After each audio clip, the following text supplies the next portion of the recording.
तो नमस्कार भाई, बहुत खुशी के बात बा काहे कि आज एगो भोजपुरी फिल्म शूटिंग भइल बा। जोने फिल्म के नाम ह बनल रहे सनुरवा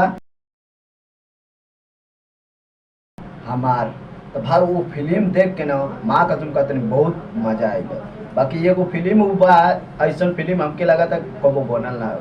वो फिल्म ऐसा बा पारिवारिक वाला फिल्म बा, और जवन की तीन भाई के बात पे उ बनल बा कि तीन भाई कैसे रहे ना कैसे ना रहे ना, कैसे अलग होना कैसे ना। तो जवन में फिल्म में काम कैले हम हमारे बलेश्वर सिंह और कुछ रोल हम कॉमेडी कैले। तो आप लोगों के थोड़ा सा वो क्लिप के दिखा दे। बहुत दिन हो गए तो उससे बात केला, कहाँ रहलू इतना दिन? अरे बड़ा मुश्किल से तोरा से मिले आइल बानी। इतना फुलवा ये ससुरा कौन? अब तो भाई वो वीडियो भी देख गए लोग।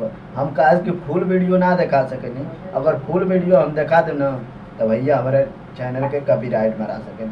अगर तुम लोगों के फुल वीडियो देखे कोई तो हम डिस्क्रिप्शन में लिंक डाल दें, वो लिंक पर क्लिक करके वो वीडियो को जरूर देखो।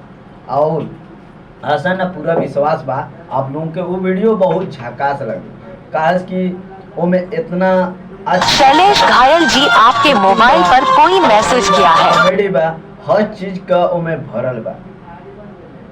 आप लोगों ने वैसा फिल्म कबो देखले ना? खाना के बनाई तोर माया के बनाई तू तार सास ना सांप भी है सांप। तोर चोखे लगे मुंह देख के ना हमारा सारा मूड खराब हो गई। का बताएं यार, हम तो अपना घर से परेशान बानी। अरे ते घर के खर्चा का चलो बात हमारे कमेंट में जरूर बताई वो फिल्म कैसा लागल हो। अगर बढ़िया लगल हो तो कमेंट, सब्सक्राइब, बेल आइकन जरूर दबाएं। और बाद ज़्यादा से ज़्यादा शेयर करी कि ऐसा फिल्म बने के चाहें।